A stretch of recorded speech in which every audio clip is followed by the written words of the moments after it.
நம்மளோட முன்னோர்கள் செய்துட்டு வந்த நிறைய பழக்க வழக்கங்களை இன்னைக்கு நம்ம பண்றதே இல்லைங்க. அதுல ஒண்ணுதான் நாம ஒருத்தரை சந்திக்கும் பொழுது ராஜகனி அப்படின்னு சொல்லக்கூடிய எலுமிச்சை பழத்தை அவங்களுக்கு நம்ம கொடுப்போம். அவங்களும் நமக்கு அந்த ராஜகனி அப்படின்னு சொல்லக்கூடிய எலுமிச்சை பழத்தை நமக்கு தருவாங்க. இதனுடைய தாற்பயம் என்ன அப்படின்னா, எலுமிச்சை அப்படிங்கிறது குருவினுடைய ஆதிக்கம் பெற்ற ஒரு கனிங்க. அதனாலதான் அதை ராஜகனி அப்படின்னு சொல்றோம். சரிங்களா? அந்த எலுமிச்சை பழத்தை நம்ம நம்ம சந்திக்கக்கூடிய ஒரு நபருக்கு கொடுக்கும் பொழுது அவர் சார்ந்த அனைத்து விஷயங்களும் நன்மையா நமக்கு முடியும். அதே மாதிரி நாம அவருக்கு தரும் பொழுது, அந்த பழத்தை தரும் பொழுது நாம சார்ந்த அனைத்து விஷயங்களும் அவருக்கு நன்மையா முடியும்.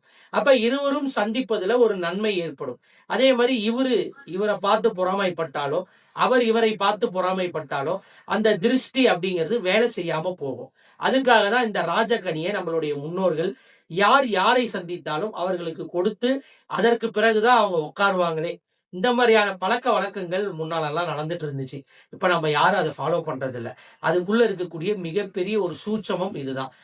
இதுக்கு மேலேயாவது நம்ம அனைவரும் கண்டிப்பா கடைபிடிக்கணும் அப்படிங்கறத கேட்டுக்கிறேன். நன்றி, வணக்கம்.